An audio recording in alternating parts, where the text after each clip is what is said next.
3 महीने तक अगर सैलरी ना मिले तो वो खाएगा क्या? वो तो भूखा अपने आप ही मरेगा। हम क्या करें? हमारे बच्चे कैसे पालेंगे? हमारी ना सैलरी मिल रही, ना हमारी सैलरी बढ़ा रही है, ना हमें पक्का किया जा रहा है। इससे अच्छा तो गवर्नमेंट हमें भूखा मार दे समझता कर्मचारियों को। क्या तो हम खाएंगे, क्या किसी को देंगे?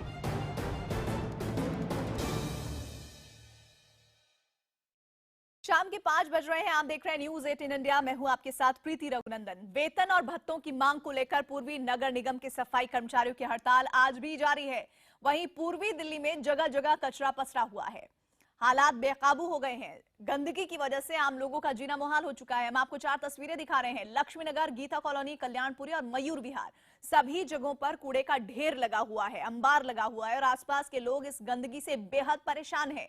यहां तक कि अब सड़क चलते लोगों का भी पास से गुजरना मुहाल हो चुका है। आपको ये बता दें कि बकाया वेतन और एरियर नहीं मिलने से नाराज पूर्वी दिल्ली नगर निगम के 16,000 सफाई कर्मचारी शुक्रवार से अनिश्चितकालीन हड़ताल पर चले गए हैं।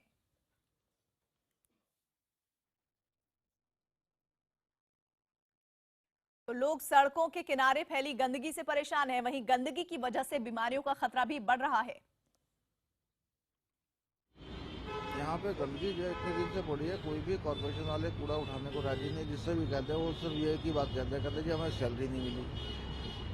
अब सैलरी नहीं मिली तो पब्लिक को तो इतना नुकसान हो रहा है। वो कहते हैं जी सेंट्रल गवर्नमेंट नहीं देती, सेंट्रल गवर्नमेंट कहती है दिल्ली गवर्नमेंट नहीं देती, और परेशानी जो लोगों को भुगतनी पड़ रही है। अब परसों जैसे शनिवार को बारिश आई तो कितनी बदबू आ रही है, कितनी बीमारियाँ फैल रही हैं, और बीमारी पर कौन ध्यान देगा?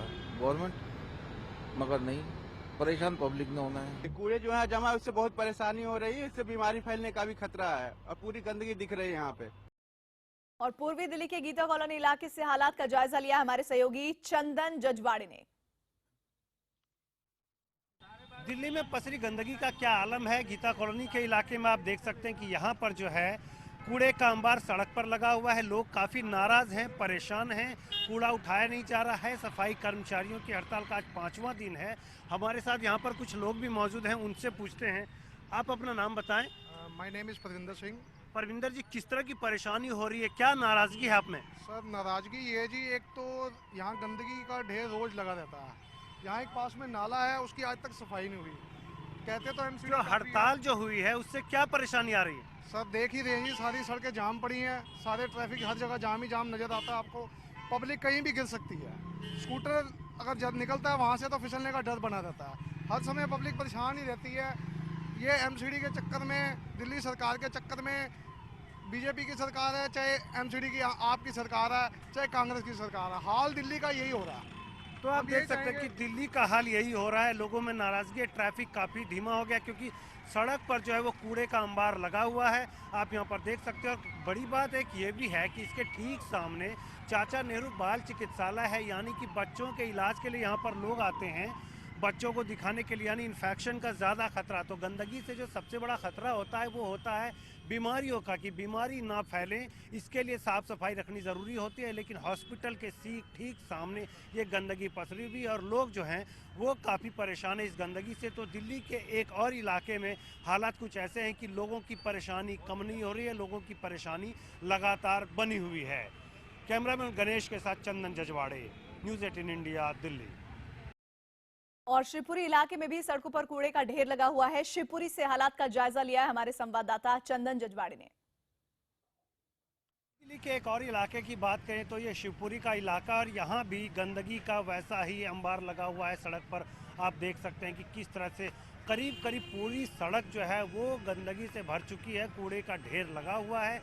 एमसीडी कर्मचारियों के हड़ताल की वजह से आप देख सकते हैं कि लोगों का जीना मुहाल हो रखा है। यहाँ पर चारों तरफ गंदगी पसरी हुई है, कूड़ा उठाया नहीं जा रहा है। 5वां दिन है एमसीडी के कर्मचारियों के स्ट्राइक का। स्ट्राइक कब टूटेगी इसको लेकर के कुछ भी कह पाना संभव नहीं है, लेकिन मुसीबतें लोगों के लिए है। लोग यहाँ पर काफ़ी परेशान हैं गंदगी की वजह से।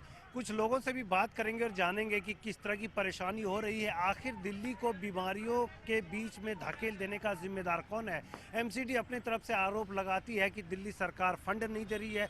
दिल्ली सरकार का कहना है कि उसने पिछली सरकारों से ज़्यादा फंड दिया है, केंद्र सरकार एमसीडी के लिए पैसे रिलीज नहीं कर रही है, उधर एमसीडी का कहना है कि हमारे टैक्स कलेक्शन नहीं हो रहे हैं। एक तरफ पूरे देश में नोटबंदी के बाद टैक्स कलेक्शन बड़े पैमाने पर किया है जितने भी म्यूनिसिपल कॉरपोरेशंस है, लेकिन एमसीडी को टैक्स नहीं मिला है। केवल 40 करोड़ की टैक्स उगाही हो पाई है, जबकि एमसीडी का जो खर्च है वेतन और पेंशन में वो 102 करोड़ रुपए प्रति माह का है। हर महीने 100 करोड़ रुपए से ज़्यादा का खर्च है, जबकि रेवेन्यू उसके पास नहीं है टैक्स के रूप में। तो चलते कुछ लोगों के पास, उनसे जानते हैं कि किस तरह से वो परेशान हैं। किस तरह की परेशानी हो रही है? अब बदबू आ रही है, निकलने के लिए रास्ता नहीं है। एक हफ्ता हो गया हम पड़े कूड़ा। कौन जिम्मेदार है इसके लिए, क्या मानते हैं? हम तो देखो आपस में दोनों की लड़ाई, किसको माने जिम्मेदार? केजरीवाल को। नहीं, हम क्या कह सकते हैं? देखो हमें तो यहाँ ये सफाई होनी चाहिए, हमारा तो ये है कहने का मतलब जी। उधर दूसरी तरफ वेतन न मिलने से परेशान सफाई कर्मचारी लगातार सड़कों पर विरोध प्रदर्शन कर रहे हैं। सफाई कर्मचारियों का साफ कहना है कि वेतन न मिलने से उनकी हालत खराब है। कर्मचारियों का कहना है कि जब तक उन्हें वेतन नहीं मिलेगा वो काम पर नहीं लौटेंगे।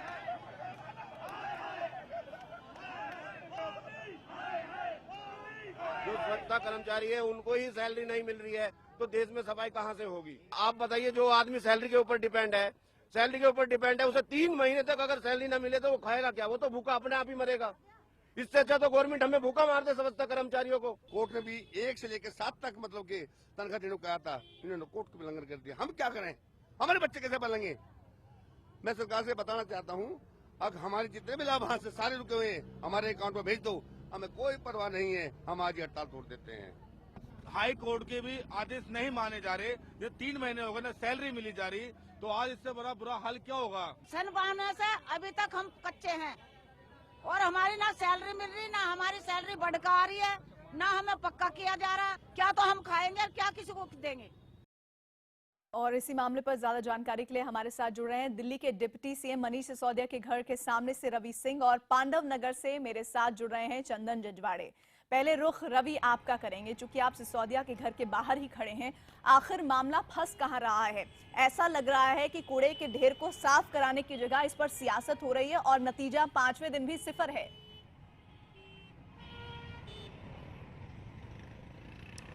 देखिए प्रीति, ये करीब 24 महीने में 5वीं या 6ठी बार सफाई कर्मचारियों की हड़ताल हुई है। करीब 4 से 5 दिन गुजर गए और पूर्वी दिल्ली में सबसे ज़्यादा बुरा हाल है और सबसे ज़्यादा हड़ताल पूर्वी दिल्ली में ही होती है।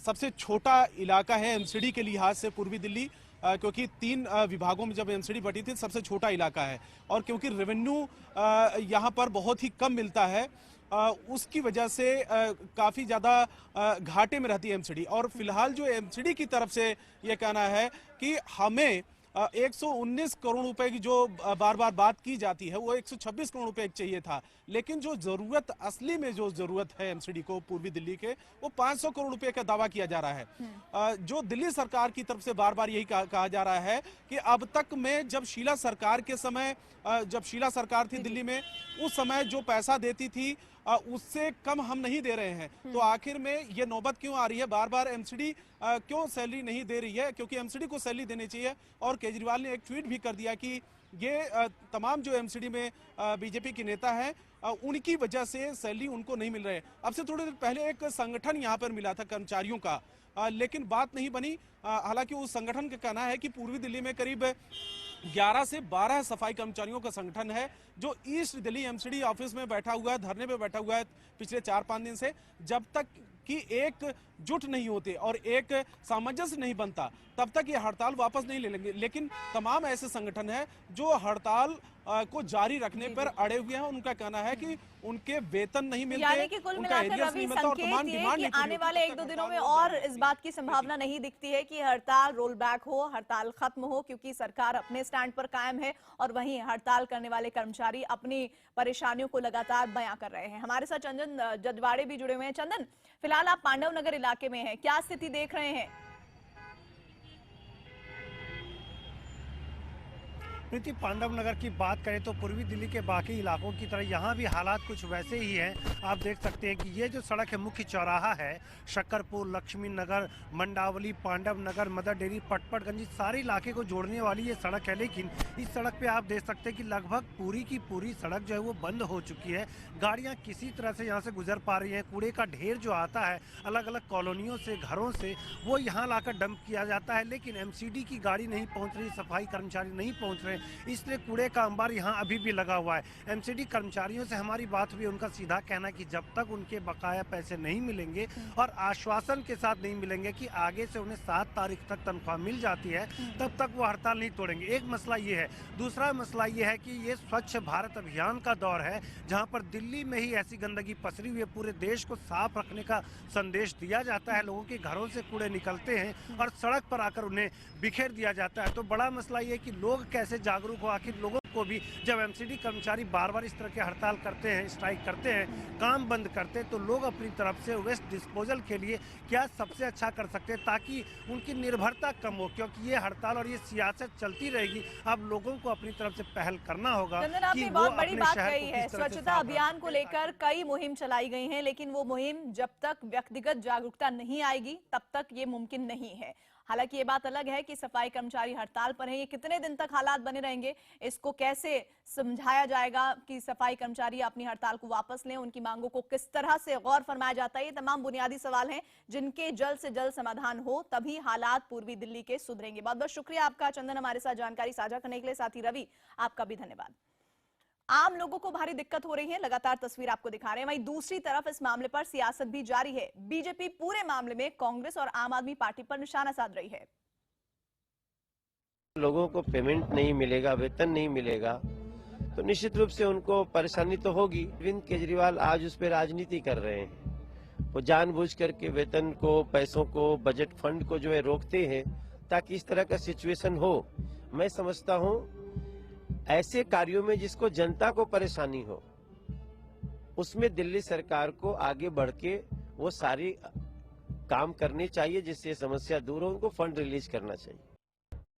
वेलकम बैक, आप देख रहे हैं न्यूज 18 इंडिया। समाजवादी घमासान पर अमर सिंह एक बार फिर बोले हैं। इस बार वो अखिलेश के लिए थोड़े नरम नजर आए। उन्होंने कहा कि अखिलेश अगर मुख्यमंत्री पद छोड़ देंगे तो मैं थोड़े ही मुख्यमंत्री बन जाऊंगा। उन्होंने कहा कि मुझे थोड़ा सा स्नेह चाहिए। अमर सिंह ने खुद को मिली जेड कैटेगरी की सुरक्षा पर भी सफाई दी। अपने लगाए हुए पौधे को लोग खाद देते हैं, सींचते हैं, उसमें अगर फल लगता है तो अपेक्षा करते हैं कि फल जो उसमें लगा है वो झुके। जो फलदार वृक्ष होता है वो झुकता है। थोड़ा सा स्नेह, थोड़ा सा प्यार चाहिए हम लोगों को। हमारा कोई बेटा नहीं है, अखिलेश ही हमारे बेटे हैं। लेकिन अगर ये आरोप लगेगा नहीं हमें ईर्ष्या है, नहीं हम षड्यंत्र कर रहे हैं, तो षड्यंत्र की रूपरेखा होनी चाहिए, हमारा कोई टारगेट होना चाहिए। अगर वो मुख्यमंत्री नहीं रहेंगे तो क्या मैं बन जाऊंगा? मैं तो घोषित बाहरी हूं।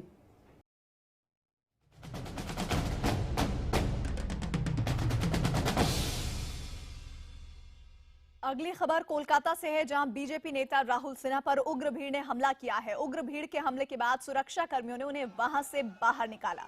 घटना के बाद राहुल सिन्हा ने टीएमसी कार्यकर्ताओं पर हमले का आरोप लगाया है। राहुल सिन्हा ने कहा कि 60-70 तृणमूल के झंडे लिए हुए लोगों ने उन पर हमला बोला और गाड़ी को धक्का दिया। राहुल सिन्हा ने कहा कि समय रहते सिक्योरिटी गार्ड्स ने उन्हें गाड़ी से बाहर निकाल लिया, वरना कोई भी अप्रिय घटना हो सकती थी। आपको बता दें कि राहुल सिन्हा ने हावड़ा में रैली के दौरान टीएमसी सांसद तापस पॉल के खिलाफ अभद्र टिप्पणी की थी, जिससे टीएमसी कार्यकर्ताओं में गुस्सा है। नमस्कार, शाम के 5:30 बज रहे हैं। आप देख रहे हैं देश दिन भर, और देश दिन भर में वक्त हुआ है तेज रफ्तार खबरों के बुलेटिन स्पीड न्यूज का। चुनाव आयोग से मिलने के बाद मुलायम सिंह यादव ने आरोप लगाया कि उनके और उनके बेटे के बीच कोई मतभेद नहीं है, एक ही व्यक्ति है जो बीच में सारी गड़बड़ी करा रहा है। माना जा रहा है कि उन्होंने यह आरोप रामगोपाल यादव पर लगाया।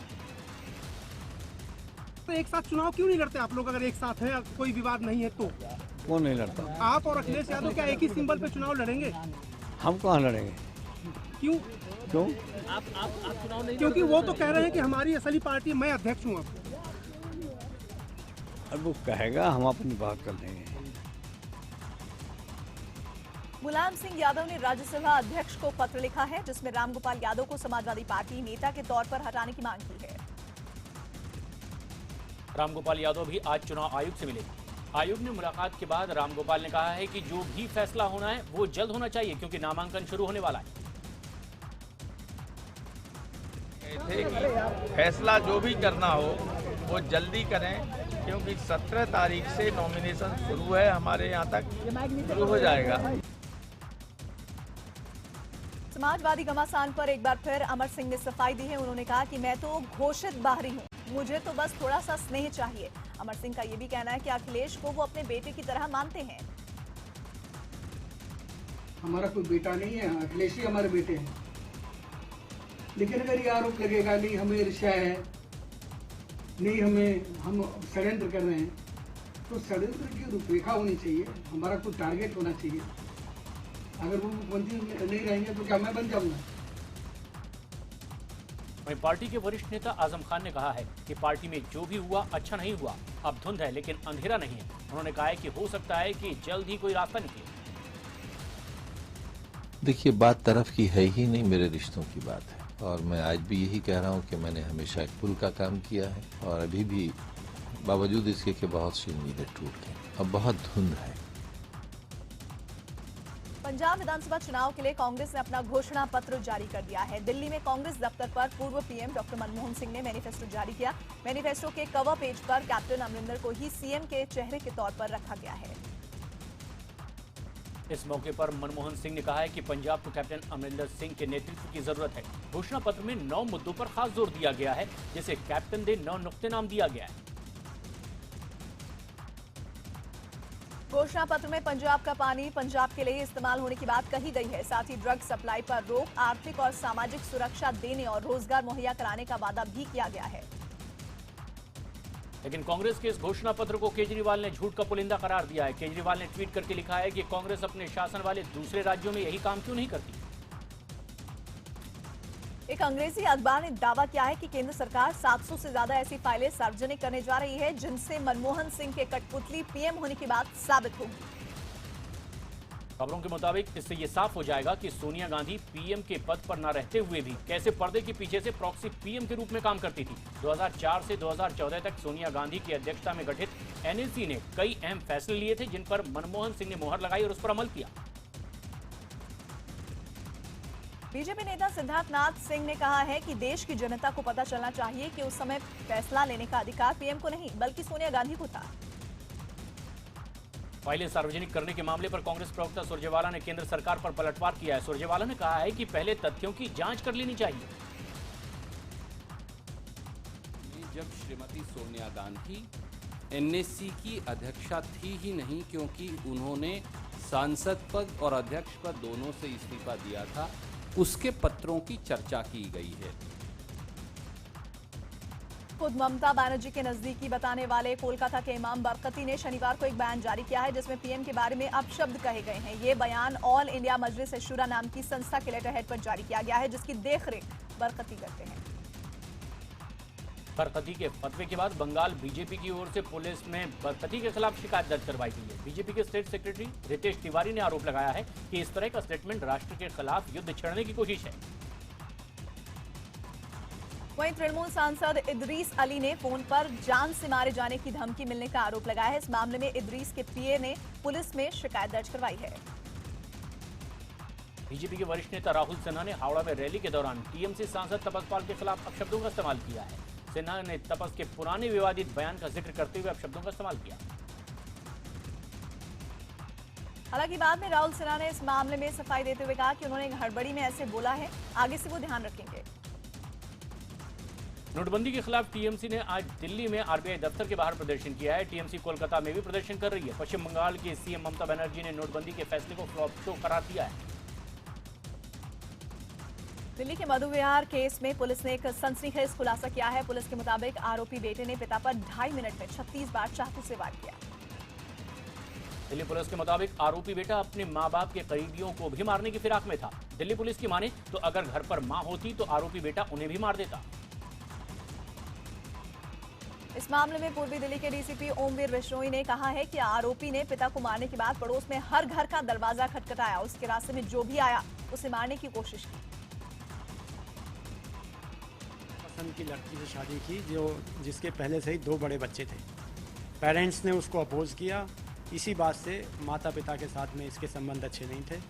माता पिता ने इसको अपने घर में रहने के लिए मना कर दिया। माँ के साथ में तो चिड़चिड़ा था ही था, बाप से और ज़्यादा रिवेंज लेना चाहता था क्योंकि वो छोटे लड़के के साथ में कनाडा रह रहे थे। दिल्ली के सदर बाजार इलाके में निजी बैंक के अधिकारी को राह चलते हुए जहर का इंजेक्शन लगा दिया गया। पीड़ित को अस्पताल ले जाया गया, जहां आखिरकार इलाज के दौरान उनकी मौत हुई। पुलिस ने 2 आरोपियों को गिरफ्तार कर लिया है। इनमें से एक आरोपी पेशे से फिजियोथेरेपिस्ट है। हालांकि अभी तक ये साफ नहीं हो पाया कि इस वारदात के पीछे वजह क्या थी।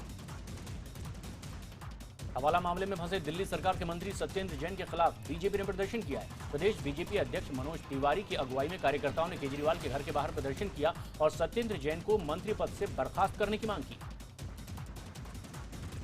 वेतन नहीं मिलने से नाराज पूर्वी दिल्ली नगर निगम के सफाई कर्मचारियों की हड़ताल आज भी जारी है। हड़ताल से सबसे बुरा हाल कृष्णानगर, लक्ष्मीनगर और शास्त्री पार्क इलाकों का है। सड़क पर फैले कूड़े की वजह से गाड़ी चलाने में दिक्कत आ रही है। अब सैलरी नहीं मिली तो पब्लिक को तो इतना नुकसान हो रहा है। वो कहते हैं सेंट्रल गवर्नमेंट नहीं देती, सेंट्रल गवर्नमेंट कहती है दिल्ली गवर्नमेंट नहीं देती। कूड़े जो है जमा, उससे बहुत परेशानी हो रही है, इससे बीमारी फैलने का भी खतरा है और पूरी गंदगी दिख रही है यहाँ पे।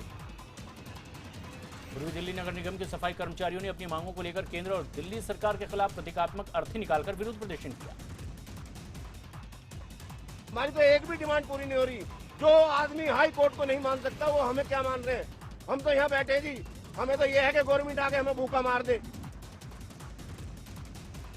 एनजीटी ने सफाई कर्मचारियों की हड़ताल को लेकर एमसीडी के वकीलों से पूरा कारण पूछा है। एनजीटी ने कहा है कि लोगों की समस्याओं को और न बढ़ाया जाए और पूर्वी दिल्ली में लगे कूड़े के ढेर को हटाया जाए। जम्मू कश्मीर के अखनूर सेक्टर में बटाल गांव में सेना के इंजीनियरिंग फोर्स कैंप पर आतंकियों ने हमला कर दिया, जिसमें बीजेआरएफ के 3 जवान शहीद हो गए। नियंत्रण रेखा पर ये जवान रोड बनवाने का काम करवा रहे थे, तभी बटाल गांव से गोलियां चलने की आवाज सुनाई दी। हमले के बाद जम्मू कश्मीर के लाइन ऑफ कंट्रोल से सटे सभी कैंपों को अलर्ट किया गया। हमले के बाद आतंकियों ने पूरे कैंप को जला दिया। मौके पर कुछ ग्रेनेड और गोलियां भी मिली है। ट्रिप्रोग्लिसरीन नाम का लिक्विड भी यहां से बरामद किया गया, जो सामा में आतंकियों के पास से मिला था। इस लिक्विड से लगी आग को बुझाना बेहद मुश्किल होता है। प्रधानमंत्री नरेंद्र मोदी अहमदाबाद पहुंच गए हैं। पीएम वाइब्रेंट गुजरात समिट के 8वें संस्करण का उद्घाटन करेंगे। अहमदाबाद में पीएम ने पोलैंड के उप प्रधानमंत्री से भी मुलाकात की। पोलैंड के उप प्रधानमंत्री वाइब्रेंट गुजरात समिट में हिस्सा लेने के लिए यहां आए हुए हैं। वाइब्रेंट गुजरात समिट के लिए गांधीनगर पहुंचे पीएम ने गांधीनगर रेलवे स्टेशन के परिसर के विकास के लिए भूमि पूजन भी किया। पीएम के साथ गुजरात के सीएम विजय रूपाणी और केंद्रीय रेल मंत्री सुरेश प्रभु थे। मुंबई से सटे थाने में पुलिस ने 19 करोड़ से ज्यादा की ड्रग्स के साथ 4 लोगों को गिरफ्तार किया है। जब्त ड्रग्स का नाम अल्प्राजोलम और इंडिया में ये पूरी तरह से बैन है। मुंबई के कुर्ला में लोकमान्य तिलक रेलवे स्टेशन का एक सीसीटीवी फुटेज भी सामने आया है, जिसमें एक शख्स रेलवे स्टेशन के पार्सल ऑफिस के पास में एक सूटकेस रखता दिखाई दे रहा है। इस सूटकेस से 12 साल के लड़के का शव मिला है। पुलिस ने शव को पोस्टमार्टम के लिए भेज दिया है और सीसीटीवी फुटेज के आधार पर सूटकेस को रखने वाले की तलाश की जा रही है। मुंबई के कुर्ला इलाके में ही एक और बच्चे की लाश मिली है। बच्चे की उम्र 8 साल के आसपास बताई जा रही है। पुलिस पूरे मामले की छानबीन में जुटी है। पहाड़ों पर भारी बर्फबारी के चलते पूरे उत्तर भारत का मौसम सर्द हो गया है। हिमाचल प्रदेश की राजधानी शिमला में हर तरफ बर्फ ही बर्फ नजर आ रही है। यहाँ बर्फबारी की वजह से जनजीवन बुरी तरह प्रभावित हुआ है। गुजरात के गांधीनगर में एयर शो के दौरान एक बड़ा हादसा हो गया। 100 फीट की ऊंचाई से पैराशूट से लैंड करते हुए 2 जवानों के पैराशूट आपस में टकरा गए। जवान का संतुलन बिगड़ा और वो नीचे आ गिरा। गनीमत रही कि जवान को मामूली चोटें ही आई हैं। वहीं घटना के बाद मौके पर अफरा तफरी मच गई। विदेशों में कई जगह भारी बर्फबारी हो रही है। बुल्गारिया में बर्फीले तूफान की वजह से जनजीवन अस्त व्यस्त हो गया। हालांकि इस बर्फ में बच्चे अपनी मस्ती करते दिखाई दिए। वहीं दूसरी तरफ इटली में स्थित यूरोप के सबसे ऊंचे मैरमोर वाटरफॉल पर भी गिरते तापमान का असर दिखाई दे रहा है। बढ़ती सर्दी की वजह से ये वाटरफॉल जमने लगा है। रूस में बर्फ पर खूबसूरत कलाकारी की प्रतियोगिता का भी आयोजन किया गया। इस दौरान कलाकारों ने एक से बढ़कर एक खूबसूरत आकृतियां बर्फ पर उतारी और इसने सबका दिल जीत लिया। चीन के शहर हार्बिन में बर्फ से बनी कलाकृतियों का मेला लगा हुआ है। इस मेले में शामिल होने के लिए दुनिया भर से कलाकार पहुंचते हैं। ये मेला फरवरी के आखिर तक चलता है।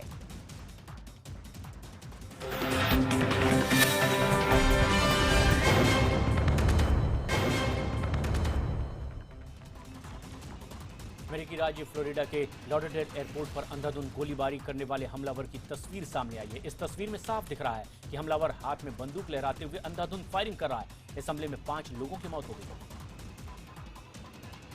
20 सेकंड के इस वीडियो में हमलावर हमला करने से पहले काफी शांत दिखाई दे रहा है। इसके बाद अचानक हमलावर गन निकालता है और अंधाधुंध फायरिंग शुरू कर देता है। हमलावर के अचानक गोलियां चलाने से यहां दहशत फैल जाती है और लोग अपने को सुरक्षित रखने के लिए इधर उधर भागने लगते हैं। इस हमले में 5 लोगों की मौत हुई। इजराइल की राजधानी यरूशलेम में रविवार को एक ट्रक ने सैनिकों के एक ग्रुप को रौंद दिया। इजरायली पुलिस ने इसे सोचा समझा आतंकी हमला बताया है। यरूशलेम पुलिस के मुताबिक ट्रक ड्राइवर फिलिस्तीनी है और वो इजराइल के कब्जे वाले पूर्वी यरूशलेम का रहने वाला है। इस बीच हमलावर की तस्वीर जारी की गई है। हमलावर की पहचान फैदे फनबर के तौर पर की गई है, जिसके बारे में कहा जा रहा है कि वो इस्लामिक स्टेट का समर्थक है। इराकी सेना मौसूल में लगातार आगे बढ़ रही है। शहर से इस्लामिक स्टेट के आतंकियों को खदेड़ने की जंग जारी है। इस दौरान कई इलाकों पर फायरिंग की गई है। सऊदी अरब की राजधानी रियाद में आईएस के आतंकियों और पुलिस के बीच मुठभेड़ की लाइव तस्वीरें सामने आई है। 7 जनवरी को हुई इस मुठभेड़ में पुलिस ने आईएस के 2 आतंकियों को ढेर कर दिया। दोनों ही आतंकवादियों ने सुसाइड बेल्ट पहन रखी थी। मैक्सिको में गैस की कीमत बढ़ने पर लोगों ने विरोध प्रदर्शन किया। यहाँ गैस की कीमतों में 20% की बढ़ोतरी की है, जिससे लोग गुस्से में हैं। क्यूबा के शहर रेमेडियूज में सबसे बड़ी स्ट्रीट पार्टी का आयोजन किया गया। इस पार्टी में शामिल होने के लिए हजारों की तादाद में लोग पहुंचे। इस दौरान रंगारंग कार्यक्रम का भी आयोजन किया गया। सिंगापुर में चीन के पारंपरिक नए साल के मौके पर रंगारंग कार्यक्रम का आयोजन किया गया। इस मौके पर 7 दिन तक चलने वाले समारोह का आयोजन होता है। समारोह के पहले दिन खूबसूरत आतिशबाजी की गई। टीम इंडिया की कप्तानी छोड़ने वाले महेंद्र सिंह धोनी आखिरी बार इंग्लैंड के खिलाफ वनडे सीरीज से पहले वनडे वार्म अप मैच की कप्तानी करेंगे। इंडिया ए टीम के इंग्लैंड के खिलाफ 2 वार्म अप मैच खेलेगी और पहला मैच 10 जनवरी को मुंबई में होगा। इंग्लैंड के खिलाफ सीरीज से पहले टीम इंडिया में वापसी करने वाले युवराज सिंह ने मुंबई में जमकर अभ्यास किया। युवराज अपनी शादी के कारण 1.5 महीने से क्रिकेट से बाहर चल रहे थे। युवराज के साथ शिखर धवन ने भी प्रैक्टिस की। कैलिफोर्निया के बेवर्ली हिल्स में गोल्डन ग्लोब्स अवार्ड की शाम कई सितारों से रोशन हुई। अभिनेत्री प्रियंका चोपड़ा भी रेड कार्पेट पर खूबसूरत लिबास में नजर आई। फिल्म मूनलाइट को बेस्ट फिल्म के पुरस्कार से नवाजा गया, जबकि ला ला लैंड को बेहतरीन म्यूजिकल कॉमेडी फिल्म के तौर पर चुना गया। आमिर खान की फिल्म दंगल ने कमाई के सारे रिकॉर्ड तोड़ दिए हैं। दंगल ने सिर्फ 17 दिनों में 345 करोड़ से ज्यादा की कमाई की है, जबकि आमिर खान की ही फिल्म पीके ने 17 दिनों में 340 करोड़ की कमाई की थी।